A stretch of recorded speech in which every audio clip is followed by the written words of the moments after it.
बोलो जयकारा बोल मेरे श्री गुरु महाराज जी की जय। पुस्तक परम पीयूष भाग 2। संपादक संकलक पूर्णानंद चिदानंद मुनि जी। प्रकाशक श्री अद्वैत स्वरूप आश्रम तुपुदाना हटिया रांची झारखंड।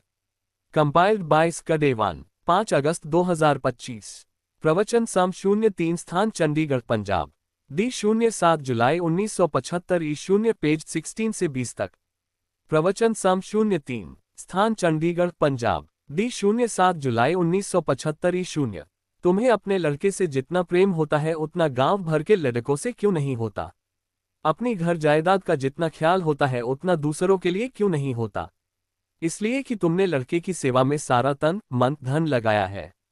फिर लड़का याद ना आए तो गुरु महाराज याद आए। यहाँ तो अभी आए और आते ही मांग बैठे डबल वरदान। अब गुरु महाराज नहीं कहें तो तुम्हारी श्रद्धा टूटे और हाँ कहें तो बेवकूफ बने। कारण वरदान कोई लड्डू पेड़ा तो है नहीं। ये तो बाजार के छोले हो गए जिसे बांटते चले जाओ। तुम्हें तो 1 रुपया चढ़ाना होता है तो 100 दफा चुटकी से रगड़ते हो कि कहीं 2 मत चला जाए और मांग रखते हो कि गुरुजी रूहानियत का कपाट खोल दे तुम्हारे लिए। ऐसे क्षुद्र भाव वाले पर रूहानियत का राज कैसे खुलेगा। वह तो उस पर प्रकट होता है जिसे ये पता ही नहीं होता कि उसने 2 दिया या लाख। वह तो अपना सर्वस्व वार देना जानता है। यहाँ तुम्हारे लाख या 2 रुपयों की जरूरत भी नहीं। यहाँ दान नहीं दिया जाता, सेवा की जाती है। और भक्ति सेवा का पैसे से कोई मतलब नहीं होता। अगर पैसे से भक्ति होती तो सभी अमीर भक्त होते और भगवान को पा जाते। यहाँ अमीरी गरीबी से कोई मतलब नहीं होता। एक आदमी बलिष्ठ है जो 20-25 सेर वजन आसानी से उठा सकता है। दूसरा कमजोर है या बच्चा है जो 2 सेर ही उठा सकता है। यहाँ बाहर के कमो बेश से मतलब नहीं है, मतलब भावना के बड़ा छोटा होने से है। भगवान राम जब समुद्र पर पुल बांध रहे थे तब सारे वीर योद्धा लगे थे। नल नील आगद हनुमान आदि बड़े बड़े पर्वत उठाकर डालते थे और वह सब तैरने लगता था। वहां एक गिलहरी भी थी जो कीचड़ बालू में लौटती थी, फिर पुल पर जाकर अपना बदन झाड़ आती थी। भगवान उसकी सेवा भावना का मर्म जान रहे थे। उन्होंने पूछा, तुम क्या कर रही हो। गिलहरी बड़े गर्व से बोली, मैं भी पुल बना रही हूँ। किनारे से बालू के कणों को बदन में लपेटकर पुल पर गिरा आती हूँ। भगवान अत्यंत खुश हुए। असल में पुल तो प्रभु की कृपा से बन रहा था। अपनी सामर्थ्य के अनुसार सभी अलग अलग सेवा दे रहे थे। भगवान की कृपा से पहाड़ कण बन सकता है और कण पहाड़। जरूरत है भावना की दिव्यता की। सेवा तो सभी करते हैं। आज तो सेवा का साइन बोर्ड लगा हुआ है, देश सेवा, समाज सेवा, मानव सेवा। क्या होती है सेवा। सेवा होती तो देश स्वर्ग हो जाता। यहाँ गुरु दरबार में भी तुम सेवा करने आए हो। मैंने ऐसा सुना है कि अपनी ऊंची भावना से यहाँ सबकी सेवा का फल कोई एक आदमी ही ले सकता है। यहाँ सभी तुम्हारे गुरु महाराज के सेवक हैं और वे सेवा में लगे हुए हैं। जो सेवा तुम्हें करनी थी वह ये सब कर रहे हैं। इसलिए तुम्हें सबका एहसानमंद होना चाहिए। तुम्हें सबसे नम्र होना चाहिए कि उन्होंने तुम्हारी सेवा में मदद की। तुम सबके प्रति प्रेम भाव रखो कि वे तुम्हारी सेवा में मदद कर रहे हैं। वे तुम्हारे गुरु महाराज की सेवा कर रहे हैं। ऐसा भाव बनाने से प्रत्येक को अपनी अपनी सेवा का फल तो मिलेगा ही, सबके प्रति प्रेम भाव रखने से उसे सबकी सेवा का फल इकट्ठा मिल जाएगा। अपनी भावना को जितना महान बनाओगे उतना ही सेवा धन से भरपूर होते जाओगे। तुम्हारा फर्ज है गुरु दरबार में आए हुए सभी भक्तों की सुख सुविधा का ख्याल रखना। ये तुम्हारे गुरु महाराज का घर है। तुम सब इस घर के बच्चे हो। तुम्हें ये भी ख्याल रखना है कि किसी की गठरी कोई चुराकर न ले जाए, जूते न चुरा ले जाएं। तुम्हें सजग रहकर इस बात का ख्याल रखना है। दूसरे भक्तों के सोने और रहने का प्रबंध तुम्हें ही करना है। ऐसा नहीं कि स्वयं खा पीकर पहले लेट गए और दूसरे बेचारे जगह के अभाव में बिना सोए ही रह गए। ये सेवा नहीं हुई। ऐसा तो दुनियावी भीड़ अथवा मेले में होता है। यहाँ तो प्रत्येक एक दूसरे के सुख और सुविधा का ख्याल रखे, स्वयं बेआराम ही रहे। इस दरबार की मर्यादा क्या है, सिद्धांत क्या है। सेवा भक्ति निर्भिमानिता यहाँ का उसूल है। बाहर के संगठनों और समाजों से यहाँ आसमान जमीन का अंतर है। यहाँ तो तुम जितने आए हो सभी इस घर के लड़के हो। तुम सबको यहाँ की सेवा और मर्यादा का ख्याल रखना चाहिए। बाहर के भंडारे इस तरह नहीं होते।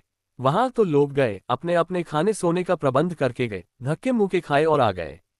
न वहां के प्रबंधकों को तुमसे मतलब और न तुम्हें वहां की व्यवस्था से मतलब। यहाँ ऐसा नहीं करते। यहाँ तो तुम सब प्रबंधक हो, कार्यकर्ता हो और सभी भोक्ता भी हो। इस घर में लेक्चर देने और सुनने सुनाने का विशेष मूल्य नहीं। यहाँ हम तुम्हारे व्यवहार में प्रेम और परमार्थ का भाव उतरा हुआ देखना चाहते हैं। यहाँ गुरु महाराज तुम्हारे पिता हैं और तुम सभी परस्पर भाई बहन हो। तुम अपना पिछला परिचय बिल्कुल भुला दो, केवल यही परिचय याद रहने दो कि हम एक ही पिता के बच्चे हैं। यहाँ आकर तुम अपना आपाभाव भूल जाओ और शुद्ध पारमार्थिक रिश्ते से मिलो जुलो, उठो बैठो, व्यवहार करो। बस हो गया सत्संग करना। दूसरे भाई बहनों के सुख के लिए एक दिन अपना खाना सोना भुला दो। आखिर तुम्हारे घरों में भी कोई आता है तो उसे पहले खिला सुलाकर ही तो स्वयं खाते सोते हो। उसी व्यवहार को यहाँ चरितार्थ कर दो। यहाँ आकर भूल जाओ कि हम लाट साहब हैं, बड़े बाबू हैं, बैरिस्टर हैं अथवा कलेक्टर हैं। अपना परिचय भूलकर एक दूसरे की सेवा करो। इस घर के तुम सभी बच्चे हो। तुम यहाँ भी आकर मत सोचो कि हम लाट साहब हैं, हमें हमारे पोजीशन के मुताबिक कुछ मिले। यहाँ वैसा नहीं होता। ये तो फकीर का घर है। यदि वैसा कुछ किया भी जाता है तो तुम्हें नया अथवा कमजोर जानकर किया जाता है।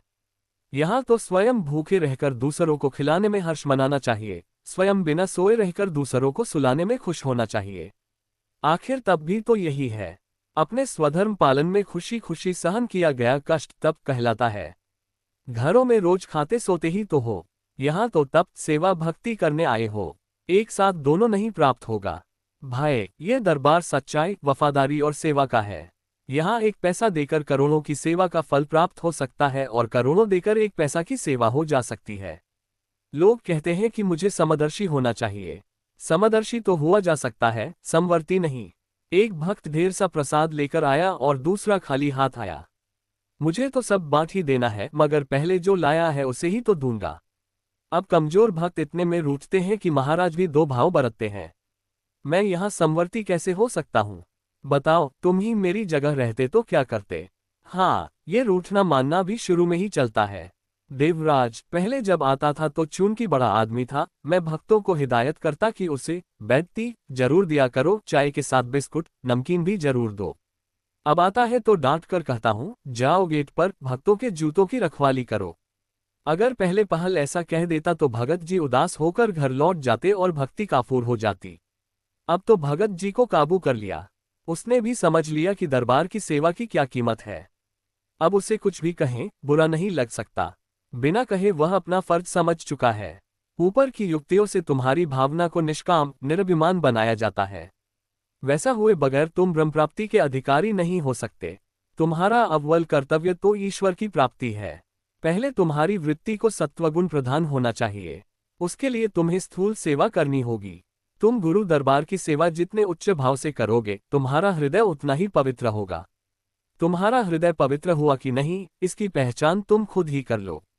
अगर तुम्हारा मन गुरु महाराज के बताए हुए भजन साधन में ज्यादा लगता है, संसार से उपराम हो रहा है, तुम्हारे अंदर सबके प्रति दया प्रेम का भाव पैदा हो रहा है, हृदय में शुभ संकल्प भक्ति प्रेम के भाव ज्यादा आते हैं, लौकिक चर्चा से उपरामता और भगवान के गुण कीर्तन में अभिरुचि पैदा होती है, तब समझो हृदय पवित्र हो रहा है।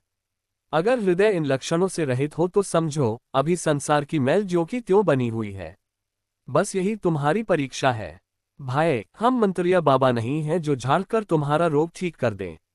वह रोग तो वैद्य हकीम ठीक कर देंगे। हमें ढूंढ नहीं आता, सच सच बताते हैं। हम तो मन की बीमारी झाड़ने का उपाय बताते हैं। सेवा करो शुद्ध मन से, निष्काम भाव से, बस हृदय शुद्ध हो जाएगा।